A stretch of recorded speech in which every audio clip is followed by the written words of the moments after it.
চরাদ union মাধ্যমিক বিদ্যালয় সবুজ শ্যামলিমায় নির্মল পরিবেশে গড়ে ওঠা একটি শিক্ষা প্রতিষ্ঠান। আমাদের আবেগ, ভালোবাসা ও জ্ঞানার্জনের এক উজ্জ্বল নক্ষত্র।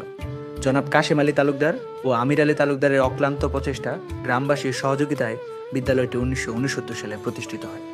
এটা অস্বীকার করার সুযোগ নেই যে বিদ্যালয়টি জন্মলগ্ন থেকেই এই অঞ্চলের ছোট ছোট ছেলে মেয়েদের শিক্ষার আলো পৌঁছে দিচ্ছে। এখান থেকে পড়াশোনা করে অনেক শিক্ষার্থী দেশের উচ্চতর পর্যায়ে কর্মরত রয়েছে। বর্তমানে বিদ্যালয়টিতে পড়াশোনা করছে প্রায় 270 জন শিক্ষার্থী। এছাড়াও এখানে থাকা প্রাথমিক বিদ্যালয়, ডিগ্রি কলেজ ও বর্তমানে পড়াশোনার সুযোগ সুবিধা এই গ্রামের শিক্ষা বিস্তারের গুরুত্বপূর্ণ ভূমিকা পালন করছে।